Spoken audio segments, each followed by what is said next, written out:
our own time. So good afternoon, everyone.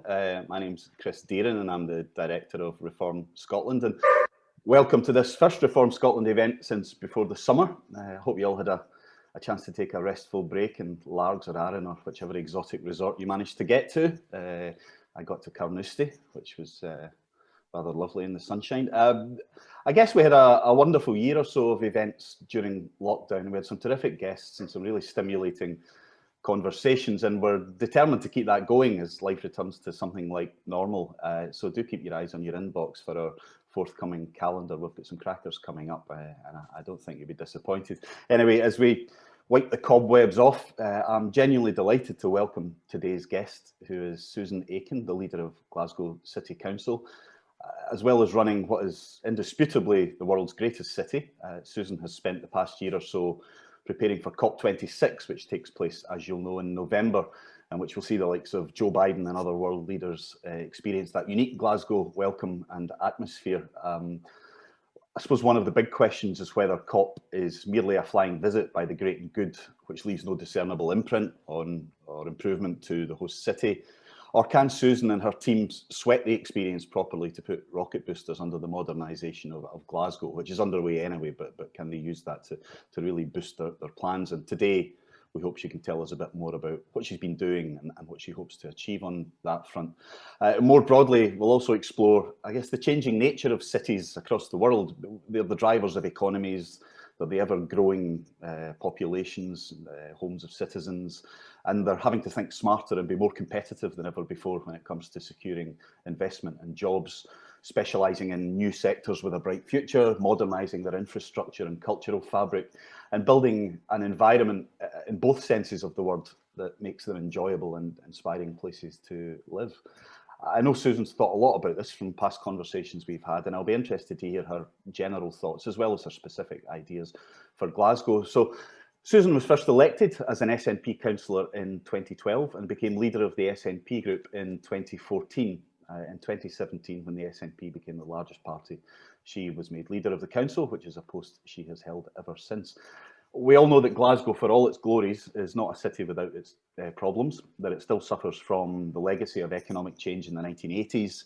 It has issues with drug abuse, unemployment, health, and sometimes educational performance. And according to Susan's critics, it's a bit of a mess at the moment, although having been in Edinburgh recently, I don't think Glasgow would be the only city that could be accused of being a bit mucky. Susan admitted it needs something of a spruce up. I suppose the long period of spending restraint and cuts to council funding has not made her task any easier, and I think most people here would agree that Scottish local government is in need of reform in terms of the powers that councils hold, their visibility and accountability, and the freedom to compete properly against other liberated cities, not just in the rest of the UK, but across the world. So anyway, Susan and I will chat for a bit, and then we'll open up to questions from the floor. So if you'd like to ask a question, please send me a message using the message doodah on Zoom. And just let me know the subject you'd like to address, and I'll try to get to as many of you as I possibly can. And just one reminder before we start, again, if you could mute yourself so we don't get any background noise unless you are Susan or me for the moment. So Susan, COP is almost upon us. I wonder if you'd start setting out realistically what you think the opportunity is for Glasgow as a host city. So the opportunity for us is that we are right in the shop window of sustainability, and we are front and centre, Glasgow and indeed Scotland and more widely the UK. It's the biggest event we've ever hosted in a whole number of respects. It's not like the Commonwealth Games, not only because something like Commonwealth Games or the 2018 European Championships had a big lead-in time. So the thinking about legacy there was much, there was an entire new district built in the city as a result of the Commonwealth Games, but this doesn't have an athletes village or anything like that. So legacy is much more about how do we use this opportunity, how do we use the profile, how do we use the relationships that we build from it to, exactly as you say, to really accelerate the modernisation of the city, modernisation of the city economy, and the recovery and resilience of Glasgow that has been a process for the past 40 years, really, to accelerate that further and to deliver on some of the things that we've wanted to do for a long time, that have been ambitions for the city for a long time, take this opportunity when cities and nations right across the world essentially are having to shift the levers for the whole of humanity in a bigger way than really has been experienced, certainly in the post-war era. This is massive. Glasgow's right at the forefront of it, and it's hard to overestimate. It's hard to exaggerate, I think, the significance and the scale of the opportunity that we have. Equally, we've had a very short time to prepare for it. Most of that time has been during a global pandemic, and we're in a space that, even for some of the world's mega cities, the really big cities, your Los Angeles, your New Yorks, your Parises and Londons, the scale and pace of change of really the entire systems on which cities rely, no one's quite been in this space for a very long time, and we're all getting our heads around it. And Glasgow is right at the front of the getting our heads around it, of the conversations around green finance, for example. We're recognised as being a world leader on that. And we're increasingly recognised as being an exemplar city for how you do sustainability, how you do transition.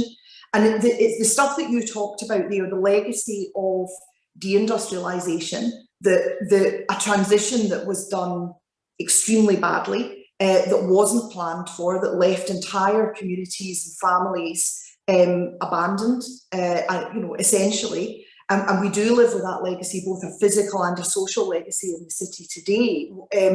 We've got an opportunity to demonstrate how a city that has already overcome a lot of its challenges but still lives with them does a transition right.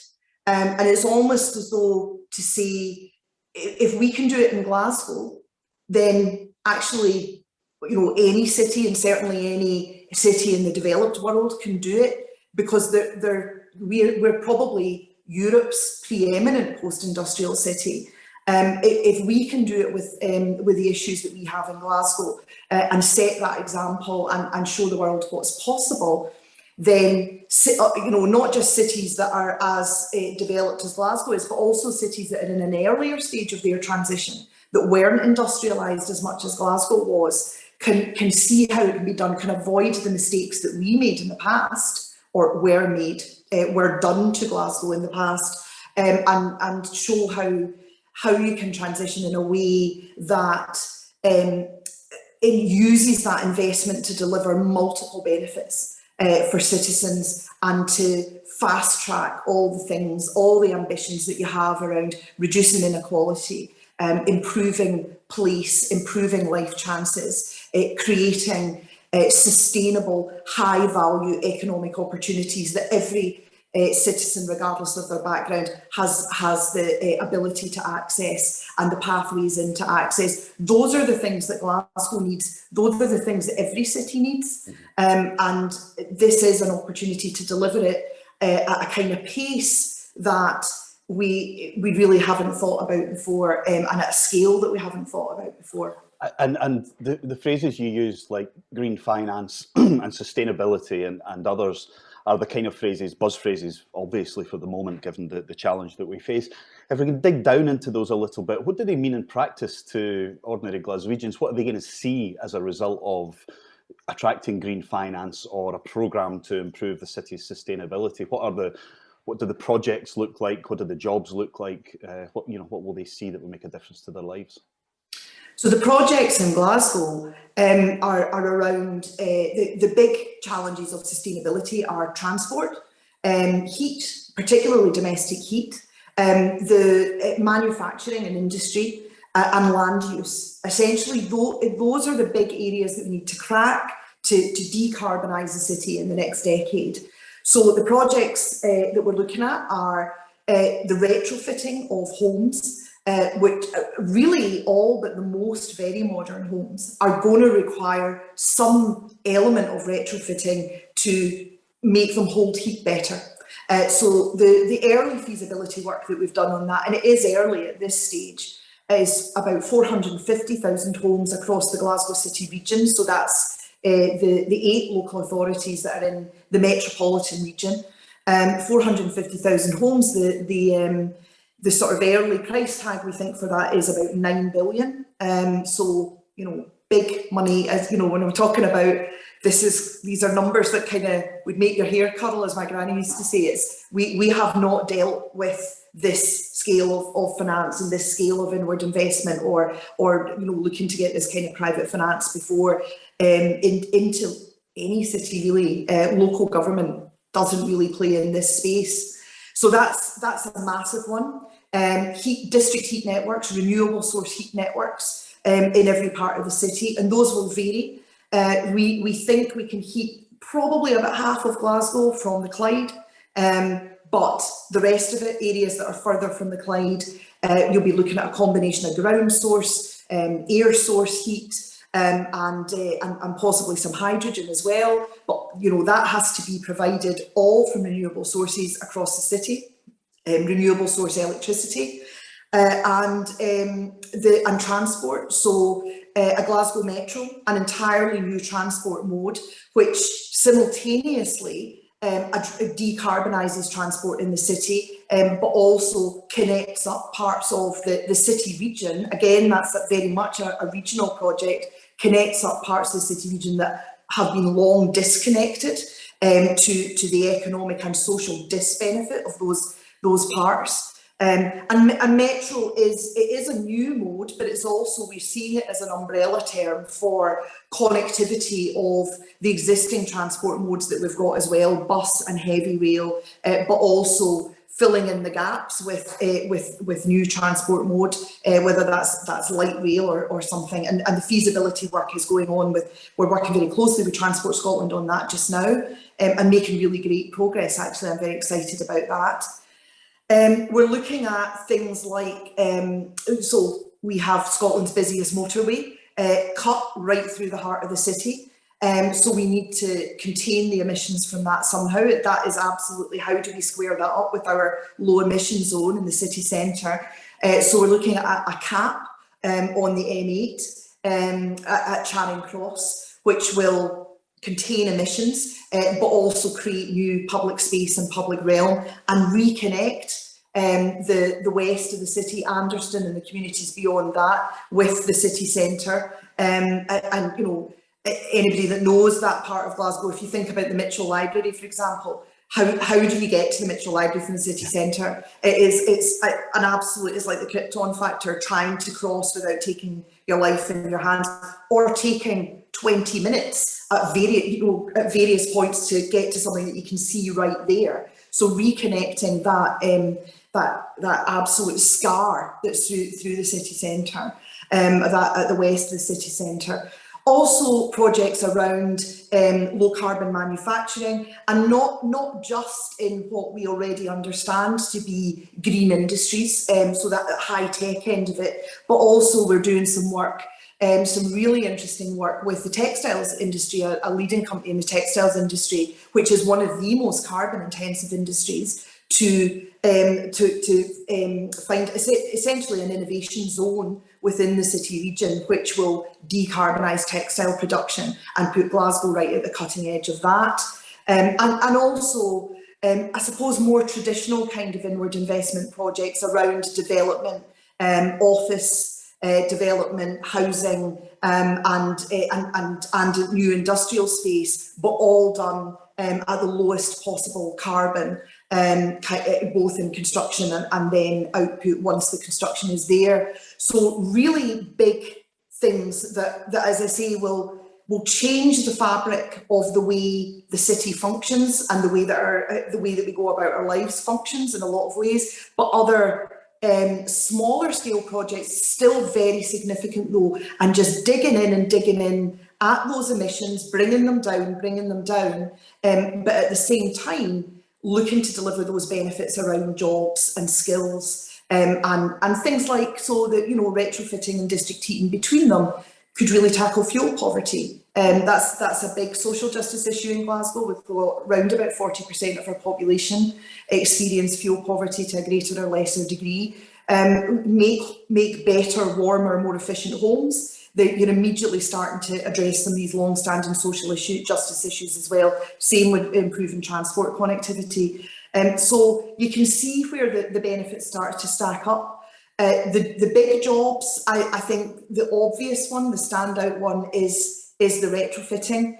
And the closest example I can think in recent times was the cleaning up of the buildings in Glasgow, with cleaning up all the tenements. So I remember, I'm old enough to remember coming to Glasgow as a kid to visit grannies and grandpas and aunties and uncles, that it was still black. The city was black. All of the sandstone was black. But that was a massive civic project which required the consent and the cooperation of the people that lived in those buildings. It's that again, and it created a huge number of jobs for the period that was done. It's that again, but on an even bigger scale, and with a bigger range of skills and jobs that are required, and over a period where these are not jobs that are, just for the period of the construction. These are skills that will be required for the long term, because they're going to be needed not just in Glasgow, but right across Scotland, the UK, the world, to deliver this massive shifting of the levers that I was talking about, because everywhere is going to have to do this eventually. But what's really important for nation states that have targets that they need to meet is that cities do it first, because that's where we get the big gains in carbon reduction first of all. And that all sounds, important and essential, really. But in terms of how you fund this kind of thing, because councils don't have borrowing powers to any wonderful degree. Central government is struggling itself to, obviously with COVID and other challenges, to find money for this kind of stuff. And I know you've been out speaking to investment communities over the past months, trying to use, I guess, COP as a lever to well, you've got this attention to. Could you talk a bit about the financing of all this and what kind of response you've had when you've been speaking to potential investors, and where the balance lies, in a sense, between funded and the state versus the private sector, etc.? So it's going to have to be done on a partnership basis with the private sector. There's no question.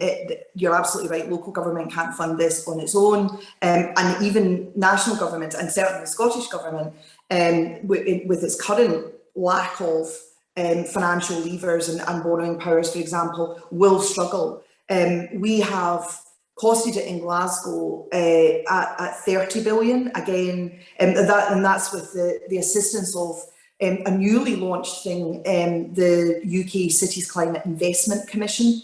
And so they've done some early work in working with us and the core cities plus the London boroughs in the UK to start to cost this out.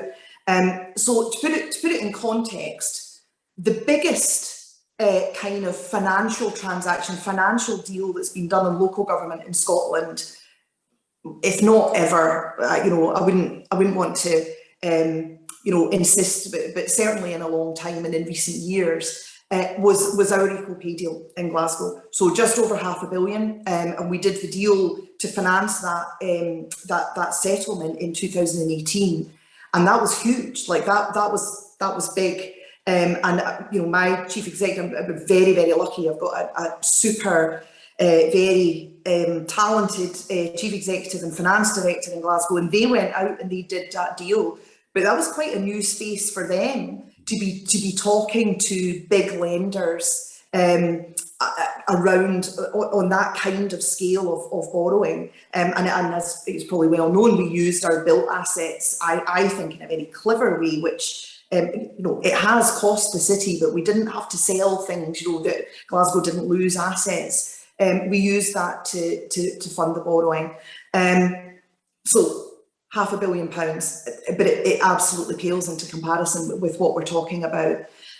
So it's new for everyone, and we do have to think differently. We need to think about innovative finance models. We need to think about, and it's also new for financiers. It's a new space for them, and the kind of discussions that you were talking about. So ourselves in Glasgow and Bristol, my counterpart in Bristol Mayor Marvin Rees, we've co-hosted some Chatham House rules discussions with the likes of the World Bank, with the likes of HSBC, with some investors that represent the big pension companies, with philanthropical organisations, the likes of Bloomberg, for example, have been involved in that, World Economic Forum, to really kind of drill down, and also some colleagues from global cities, the mayor of Freetown in Sierra Leone, Yvonne Aki-Sawyer, who's an extraordinary woman,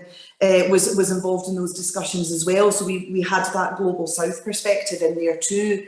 And, you know, I think it's fair to say that the big investors are saying, we don't usually work with municipalities because they don't usually have projects on a big enough scale. So they're not looking to fund a £10 million project or even a £100 million project, really. That's, you know, so one of the big things, one of the big projects we've got, that's a kind of shovel-ready project in Glasgow, is the SEC, in fact, to essentially to expand and modernise the Scottish Events Campus, but also to decarbonise that, to have it completely heated from the Clyde.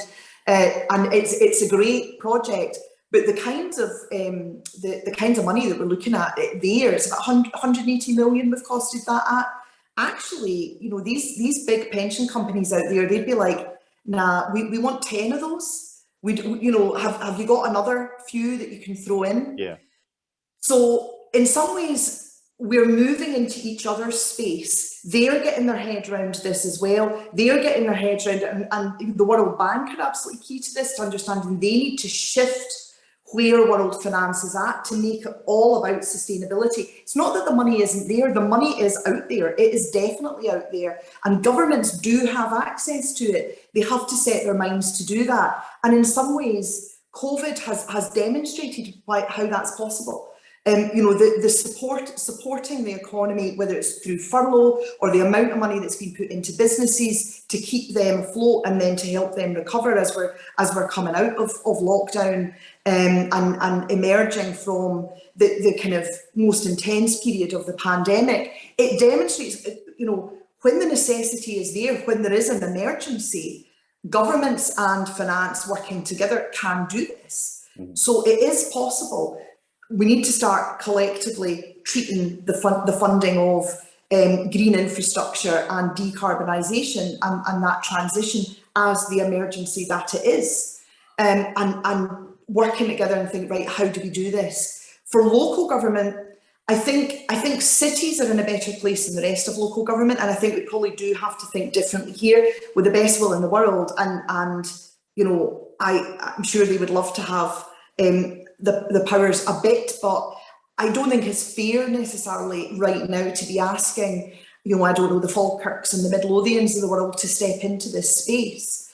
We only just have the capacity in Glasgow in terms of officer capacity. I've got a fantastic inward investment team and an economic development team, but they're really stretched. This is, you know, this is unlike anything they've done before, and we've got them. They're working flat out just now. We've recruited, in fact, a new green economy manager into Glasgow because we recognised that we didn't have the skills.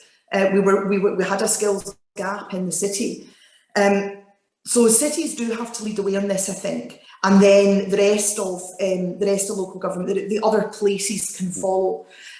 National government needs to stand behind us and give us the assurance and the confidence. I think it's not even necessarily that they have to give us the money, but they have to stand behind and guarantee our borrowing. I think we can bring finance into cities, that the larger scale municipalities can do that, but we need that guarantee, because what we need to be able to do is reassure citizens that this is not going to be at the expense of their services. There needs to be a Chinese wall, I think, between education and social work and cleansing and all those other day-to-day services and funding this transition. So and I think it needs new. Sorry, because no, I was just going to ask. In essence, then it would be the UK government borrowing the money on behalf of Glasgow Council, or could the Scottish government? Who is the kind of who holds the debt, if you like? So I think it has to be a combination of the two. Right now, it has to be a combination of the two, because the Scottish government, with its current powers, doesn't have their capacity. Now, don't get me wrong, I think Scottish Government, you know, with the likes of Scottish National Investment Bank, it is stepping up to the plate as much as it can. And Scottish Government and organisations like Scottish Futures Trust, for example, Scottish Enterprise, these are key partners for us in thinking about developing those innovative financing models and how we collectively understand the financial space that we're in and the investment space that we're in. They've got expertise that we can draw on, and we in Glasgow know our place. We know the city, we know our places, we know what interventions are required. So it does have to be partnership here. And government obviously can create the policy and legislative framework that allows us to get moving. And as you rightly alluded to in your introductory remarks, it means taking the foot off the brake for local government and especially for cities and letting us go out there and get on with this. I think we need not just green investment propositions, but investable platforms as well. So things like development agencies, where you know, I'm having discussions with ministerial colleagues about this, how we get Glasgow into that space. I think as we're making progress on the metro, and I can't say too much about that just right now. Hopefully within the next couple of months, I think I'll be able to talk about it quite a lot more. But we're going to need a governance model around that. We're going to need an operational model to deliver a new transport system. You know, who collects the fares, the basic stuff like that. We need to know all of that in advance. If we're going to put governance and an operational model in place, I think it should also be a development model. You know, that we're able to then link the benefits of, which we know are significant, of investing in public transport connections in land, what at the moment a lot of it being vacant and derelict land, that will massively increase the benefit, the value and the benefits that we can accrue from that land. Right now, we're not able to do that. We're not able to accrue those benefits. We're not able to get the maximum impact from that increase in value. So that needs a platform. It needs some kind of special purpose vehicle that allows us to do that. The Glasgow City region, Scotland's only metropolitan region, is the natural place for us to test that out, to start that way of working, to give local government the freedom to power ahead and do that, and then the rest of local government in Scotland can follow the other cities first. They can see how we do it. They can adapt and adopt their own models that work for them, and then everywhere else follows. We need to do this within the next decade. We don't have time to hang around. So, you know, that freedom part of it, that ability to move at the pace that's required, and have the flexibility, that is absolutely crucial. And that's where government is so important, and the Scottish Government is so important for Scottish local government. But in terms of the standing behind the debt, given what we know about the structures of Scottish Government and Scottish local government at the moment, it would be Westminster that would need to stand right now. Yes, I think not a political point, just out of interest. No, yeah, just for practical reasons. Clearly, you know, Westminster are the ones who have the ability to print their own money. You know, they can do that, and that's the kind of it's the kind of intervention and the kind of preparedness to take that kind of intervention that's required just now. And of course, it's not just Glasgow that's looking for that. It's Bristol, as I said, it's Manchester, it's Birmingham, it's Liverpool. We all are looking for that reassurance and that guarantee that we will be able to not just start, but really move quickly on this transition, and that we're not going to be left hanging financially. So government has to stand behind us. And how do you then pay the debt back, I guess, because it's going to be vastly expensive. I'm sure we can say there'll be savings perhaps over the longer term with replacing boilers with more efficient boilers, but these things will either take a long time or they might even be more expensive in the first instance. So where does the money come from to repay the investors when, as you say, you need Chinese walls between the public service day to day and these massive investment projects? Is that again something that would then almost need to come from a bigger financial source like the British government, or is it something that Glasgow would seek to do on its own, maybe getting grants and support where it can, but overall it would be up to Glaswegians or the city, region, area, whatever, to repay?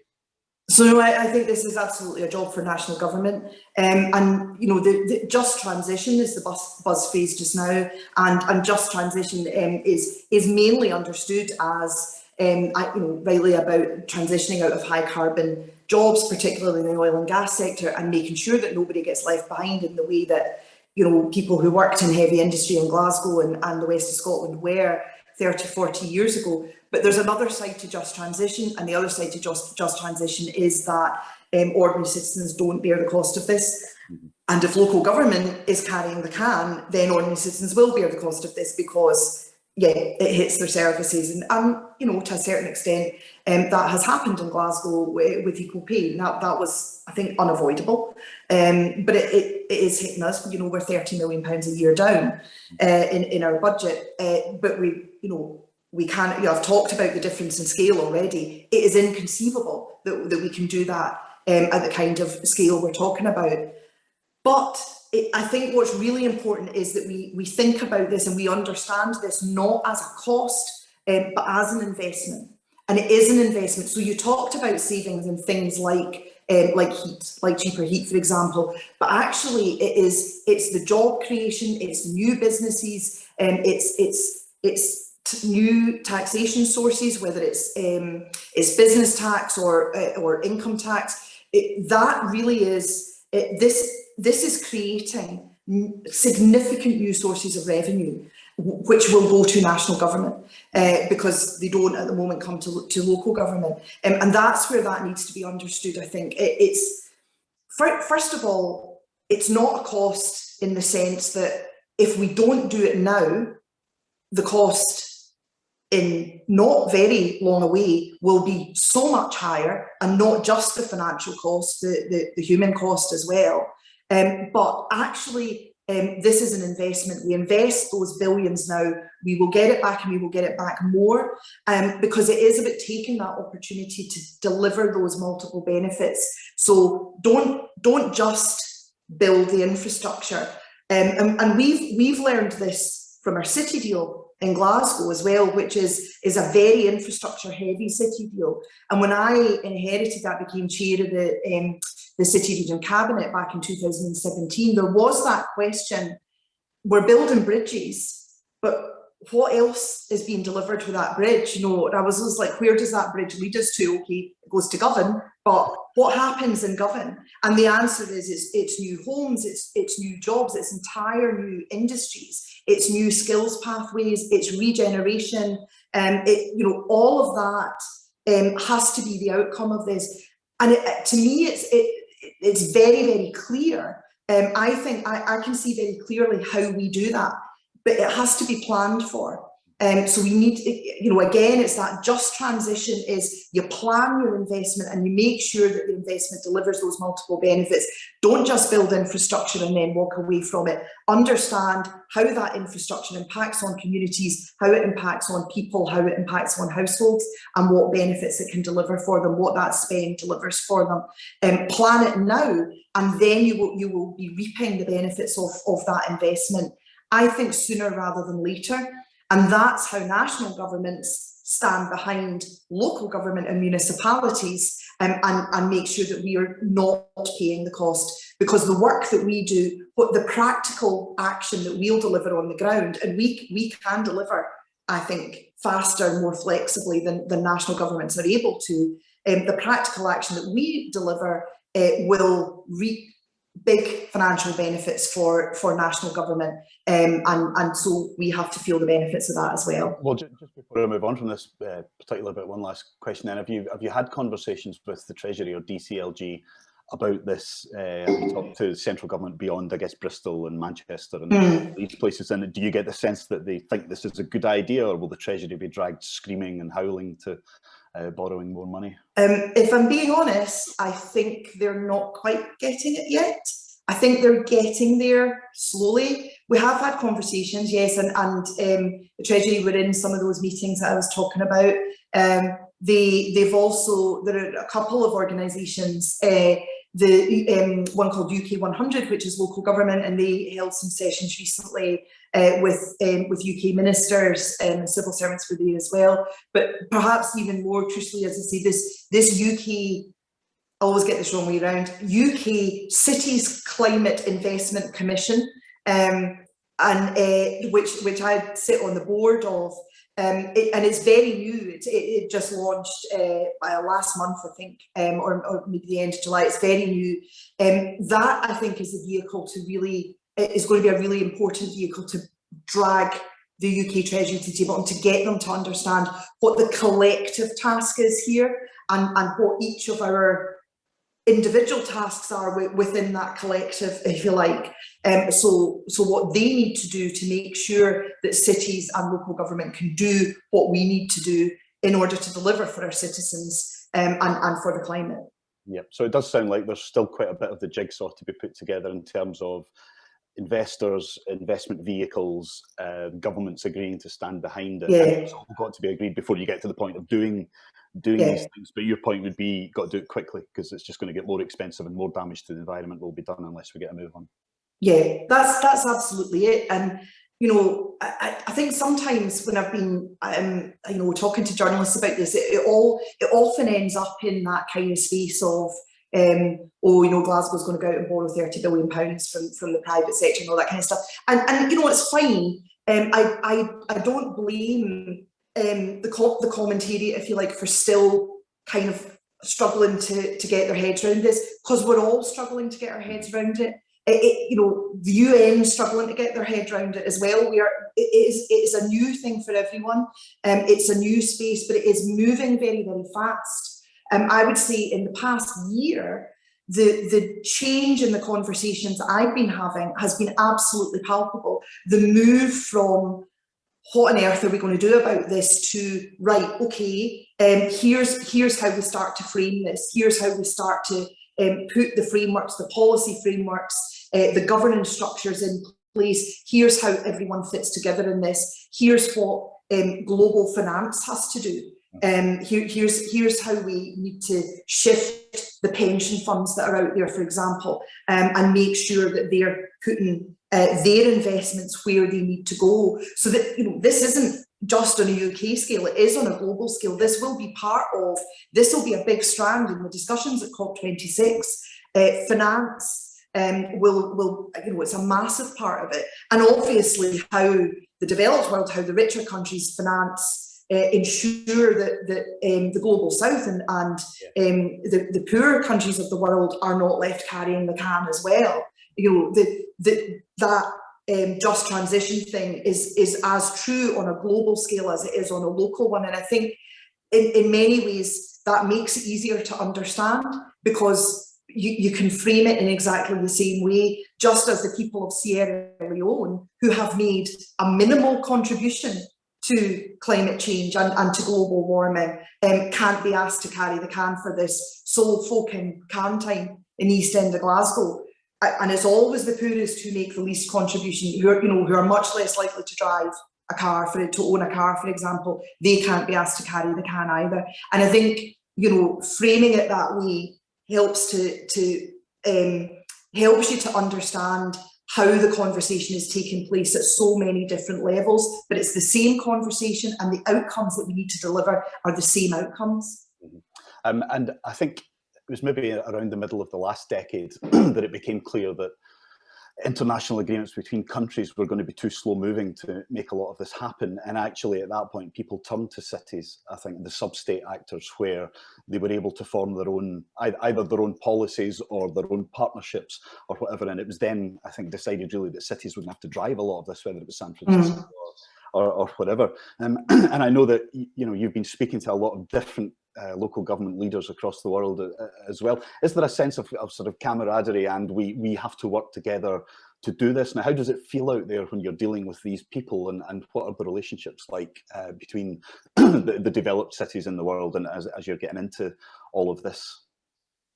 Yeah, there definitely is. There's a real sense of purpose among global cities. There's a real sense of solidarity, and that we are a kind of a comradeship of city municipalities. I can't lie, it's been a massive thrill for me, a huge opportunity for Glasgow to be part of these networks. And I'm getting to do Zoom calls with the Mayor of LA and the Mayor of Paris and stuff like that.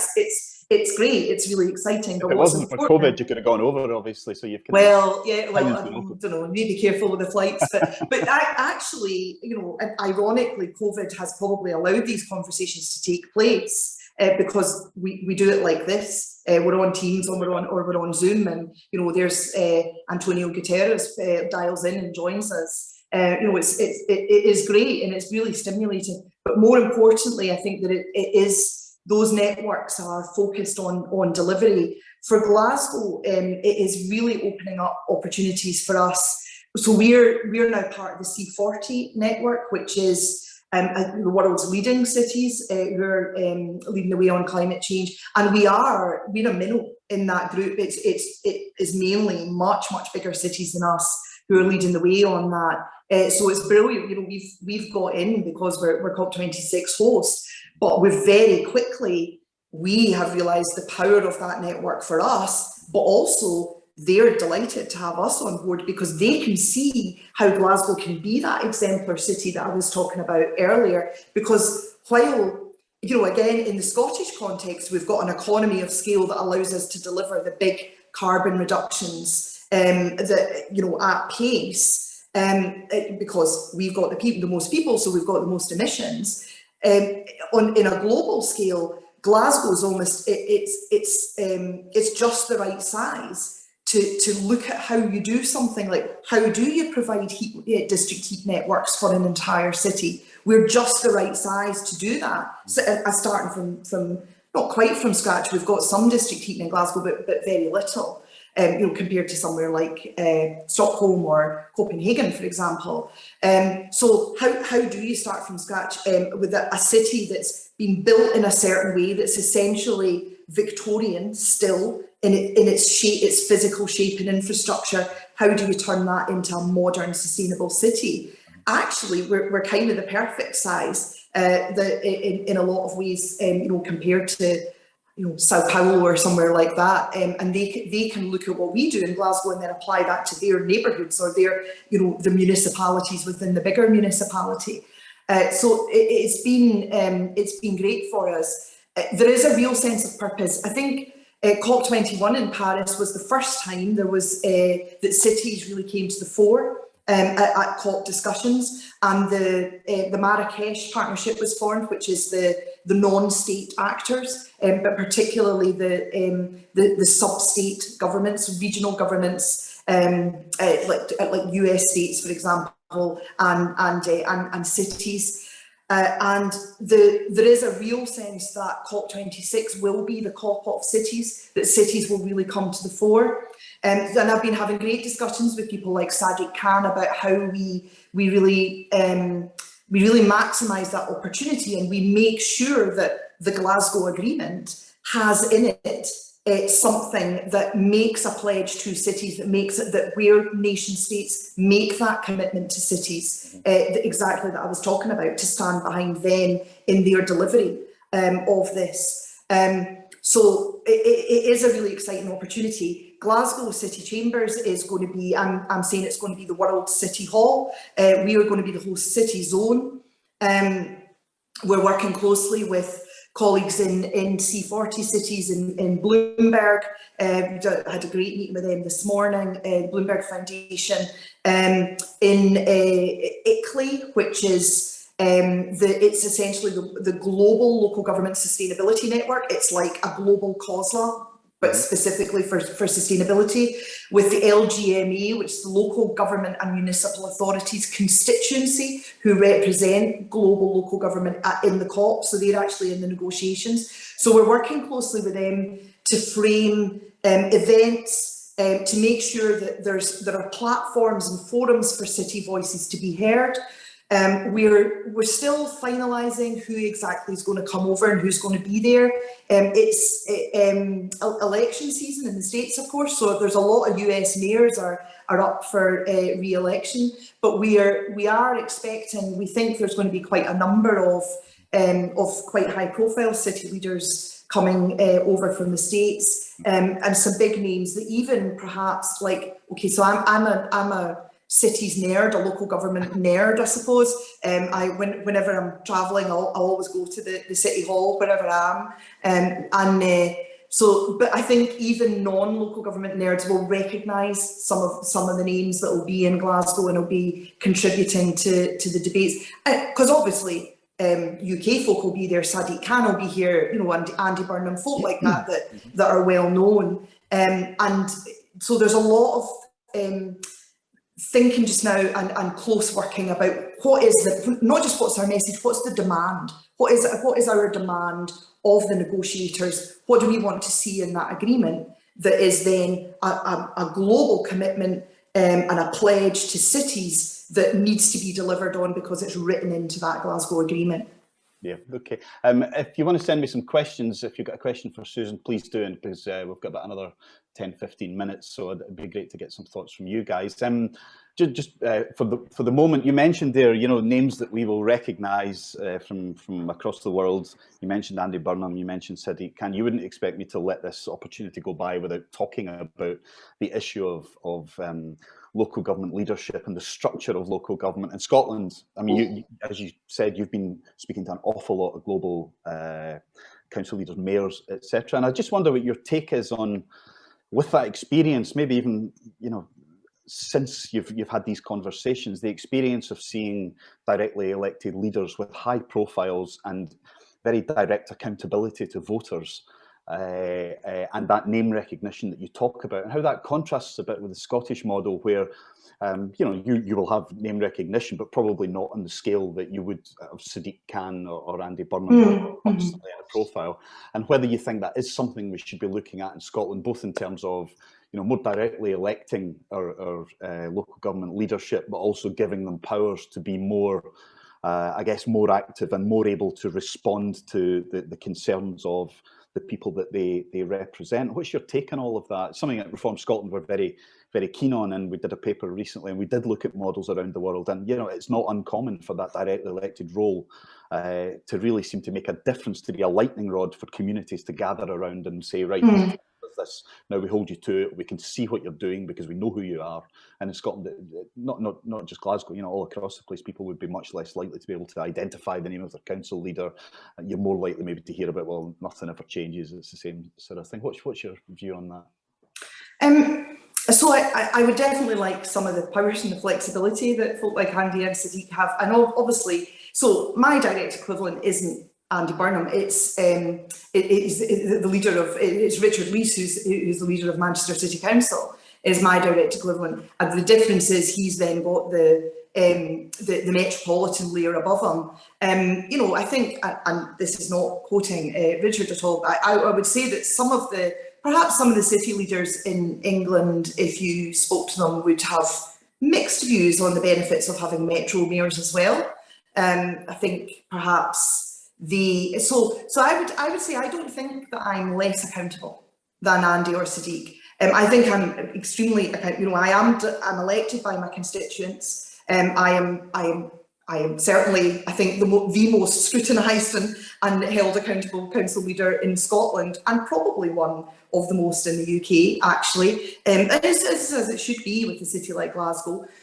I suppose what I would like is more power. So I'm often held accountable for things that actually I have no power or control over, but people think I do.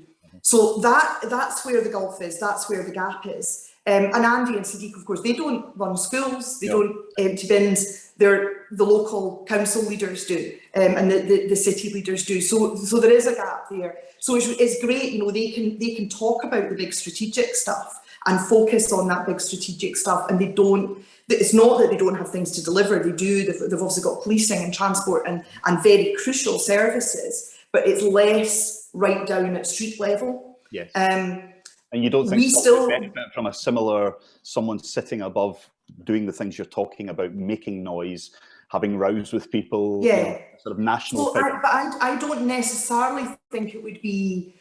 I'm agnostic on whether it would be beneficial for Glasgow to have that big strategic stuff separated from the day-to-day, because actually I think they're very closely connected.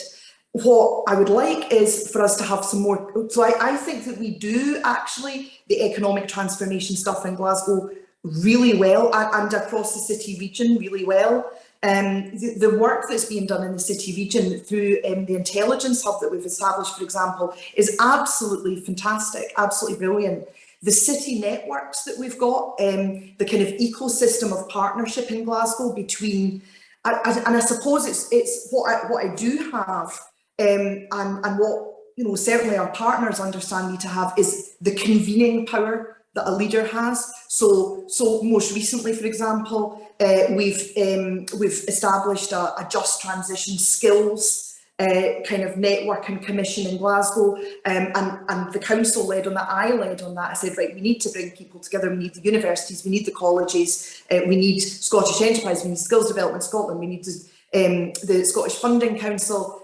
Let's get them round a table, and I'm able to do that because I am elected, and I have that kind of democratic legitimacy, if you like, and we do that really, really effectively in Glasgow and across the city region. But it's that capacity thing again. So we do it really well up to the point that we're able to, but actually we're not funded to do it at that level. So I think it's having that recognition that, as you say, cities do lead the way, cities are the economic drivers, but at the moment cities are funded to do the kind of economic development that local government has traditionally done, which is it's not at that scale, and it's not at that level. What would be in terms of powers then, that if we were looking at reform, in your experience of the last few years, what powers would you like to have had that you haven't? What would be a sensible further devolution of power, maybe from central to local government, that would fit? Transport. Definitely transport, I think, has been a big one. And again, we have made progress on that.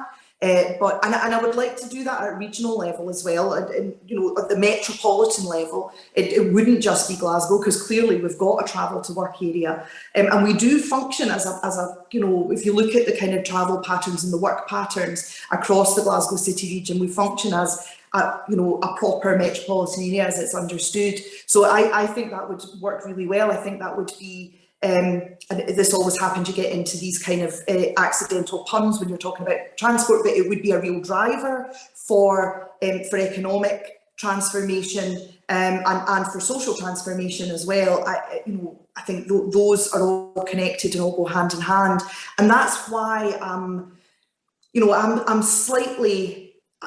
not completely sold that there should be a separation of those strategic things like, say, transport, skills and education, because the links between them, the connections between them are, I think, they're indivisible. I think we need to have continuity and a clear pathways and an understanding of how it all links in together. And there's maybe a danger that that's lost, but I don't think I certainly don't think that we should not think about it, and we should absolutely 100% be exploring different models of local governance in Scotland, and city governance and regional governance. And I've been very clear with ministerial colleagues about this. We set up a city centre task force in Glasgow. It was one of the recommendations of our economic recovery group that we convened quite early on in lockdown, actually. And the city centre task force continues, and I nagged John Swinney, actually, and he was great. He responded. So there's now a national city centre task force, which is kind of convened through the Scottish Cities Alliance. Kate Forbes convenes that from the Scottish Government point of view, and we're using that as a forum for Scotland cities collectively to push for more power. But it's I mentioned transport, but it is that kind of land value thing as well. It's the ability to move faster on things like compulsory purchase orders, which are enormously bureaucratic, take years. One of the things that's always mentioned about Glasgow is the Egyptian halls. People are rightly really concerned about it. I have been tearing my hair out about that since the day I became leader, and it is so difficult. It is so difficult for something that's privately owned like that. We don't have those levers. I would love to have those levers. I would absolutely love to have them. And you mentioned city centres there, and I think that's something probably that we're all concerned about at the moment. I live in Stirling, and since the lockdown and whatever, this town centre has just lost big store after big store, and it's not necessarily what's going to replace them. And obviously Glasgow, maybe more than most, certainly in Scotland, has a great reliance on high street retail as an employer and as a taxable community. So how concerned are you about the longer term consequences of the centre of Glasgow as a retail sort of hotspot, and the consequences of these things moving online and just being less able to use those as, to drive the local economy? So weirdly, very concerned, but also kind of hopeful and optimistic as well. So Glasgow has actually, the stats show we've been hit harder than any other UK city outside London for footfall, the drop in footfall in the city centre, and for slow return.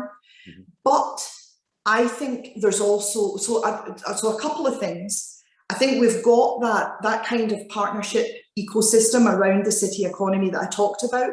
We were able to convene very quickly the Glasgow Economic Recovery Group and bring in folk like the Chamber of Commerce, the universities, others that we work with really closely, and get a set of clear kind of actions and recommendations in place, and we're moving on delivering those.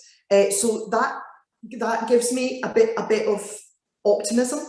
I think that there was we already understood that Glasgow city centre was going to have to change, because retail was already in crisis even before COVID came along. It's just accelerated that crisis. So we had already a city centre residential strategy. Glasgow, of course, its city centre was denuded of its population, its urban population. It is coming back again. Just last week, I was at a new development on Pitt Street, in the old police headquarters in Pitt Street, which is going to, it's a build to rent model. There's a load of residential development happening in and kind of on the fringes of the city centre. That's enormously important to bring that vibrancy back. I think we need to. We still need retail. We can't say, right, retail's dead, because, as you say quite rightly, it employs a lot of people and employs a lot of women, crucially in Glasgow city centre. So it is very important for households. So we can't just write retail off, but clearly retail is going to be different. And what's interesting is we've got a couple of big, in fact, 3 big existing players in the city centre who are not walking away, but have been coming and talking to us as a council about making significant investment in their holdings in Glasgow to change the physical shape of them. So, it's going to give it away if I say that, I'm talking about kind of city centre malls, essentially. The owners of those are saying that their anchor stores, they don't want to be in that kind of setting anymore. They want to be on the street. They want to be facing out, and they still want a city centre presence. But what it will be that people go and look at things and then go home and order them online. But folks, that still want to see it. There'll be a much bigger emphasis, I think, on independent retail rather than chains. The chains will absolutely still have their place, but I think people will come to the city centre looking for something distinctive. And something that they can't get online and they can't get elsewhere. But it's mixed. It's having a bit of everything. It's the 20-minute neighbourhoods, which we need for climate resilience, but we also need it for economic resilience. But just as I was saying, because we're having those conversations with the existing players in the city, and again, just today, I just rushed from it to this. I was at the development of the old Goldberg site, as everyone calls it, in Glasgow, at Candleriggs, which of course has been a hole in the merchant city, in the city centre for over a decade now. Diggers and cranes in there, new development finally that is going to come to life. Mixed use development with a kind of, it's called the student hotel. It's a lot of them in Europe. It's their first one in the UK, and it's a kind of co-living kind of model. So I think really interesting that exactly the kind of urban vibrancy that Glasgow does so well. Yes. I said when we were there, modern Scotland, I think, always begins in Glasgow. It starts in Glasgow and then it gets to the rest of Scotland. Whether that's Scotland becoming a much more diverse, ethnically diverse nation through Glasgow being an asylum dispersal city, for example. Modern Scotland starts in Glasgow. So these kinds of new urban models that we're going to see emerging coming out of the pandemic, they're giving me confidence. They're giving me optimism that Glasgow might be slow to return, but when we do return, we are going to come back and we're going to be the place again that powers the Scottish economy. There is no economic space like Glasgow city centre in Scotland. 170,000 jobs in Glasgow city centre. Nowhere else like that. And that's not even supply chain and everything as well. Once you get into that, it gets bigger and bigger. Glasgow city centre is crucial for Scotland. It's crucial for the UK as well, but it is crucial for Scotland. So we need to come back. Yeah. The nation needs us to come back. I think we will come back, not immediately, but as I say, seeing those cranes, seeing the developers go ahead, seeing the kind of plans that I'm being shown by existing private sector players in the city make me think they've got confidence in Glasgow. They think that we're coming back and they're putting their money where their mouth is. So it makes me sleep ever so slightly easier at night. Although not till Cop's out the way. Nobody in indeed, we're not in any sleep until Cop's out the way. No sleep till Cop. Just before we finish up, my colleague Alison Payne's got a question. Alison. Thanks, Chris. Yeah, I was just wondering, you spoke about sort of powers that you'd like for local government, like sort of transport, but I was wondering what you felt about fiscal powers. I mean, would you like to see sort of greater control of the local taxes as they are, but also what about sort of locally controlled tourism tax or land value tax? What sort of makeup would you like to see in that side of things? So what I would like to see is just, I actually, and I've said this directly to Kate Forbes, so, I'm not talking out of turn here. I would like the Scottish Government to not legislate bit by bit for a workplace car parking levy or for a tourism tax, but to just say, local government, you've got a general power to raise revenue at local level and do it in the way that suits you best. So the transient visitor levy, to give it its proper name, the tourism tax, for example, wasn't really going to suit Glasgow. We did some modelling on it, and to be honest, even pre-pandemic, we weren't. Tourism in Glasgow has gone up massively. We want to add another 1 million visitors. This was our tourism strategy from before the pandemic, so we'll obviously need to revisit that and the targets in that. But it has gone up massively. But looking at the costs, the kind of cost-benefit balance of putting that in, we were, even pre-pandemic, we weren't quite in the place where that was necessarily going to deliver the kind of returns that would make it worth doing. Land value tax, though, absolutely. Land value uplift taxes, the ability to tax people's land banking and also building banking, back to the Egyptian halls there perhaps, people that sit on empty buildings, that sit on things that are essentially a blight in communities. That is where I think we should have the power. And again, these are powers. I think where you want to use local taxation to stop people doing the things that you don't want them to do, and conversely to encourage people to do the things that you do want them to do. So at some point in the future, and this is not up for discussion right now, because I do think this is something that would have to. And it wasn't in anyone's manifesto for the 2017 council elections. And this is something I think you would need to have a democratic mandate for, but something like a congestion charge, for example. If we agree collectively that we want to discourage people from driving into Glasgow city centre from out with the city, then I would like at least to have the power then to be able to act on that. Right now, I couldn't put a congestion charge in place in Glasgow. Now, that's very hypothetical, I might add. I'm not saying we want a congestion charge in Glasgow, but I would like the ability to actually properly think about, if we did decide we wanted it, if the city said they wanted it, how would we actually go about putting that in place? And right now we are lacking those levers. So a general fiscal power for local government is what's needed, rather than bit by bit, because obviously Edinburgh is desperate to have a tourism tax, as are Highland, and it will work really well for them. They'll be able to use it. Other places, somewhere like Dumfries and Galloway might want a forestry tax, which is no use to Glasgow, but could work really well for them. So that's the whole point of local government, is that we get to do what suits us locally. Mm-hmm.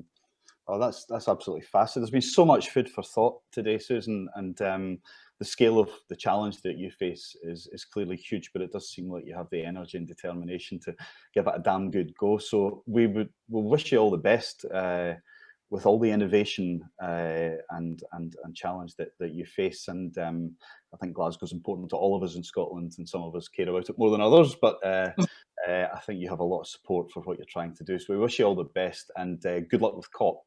And maybe thank you. We could talk about it a bit more and just see how things went and whatever. But thanks again for turning up today, and we'll look forward to speaking to you in future. Thanks very much, and I'd be happy to do that. Thanks, Chris. All the best. Bye.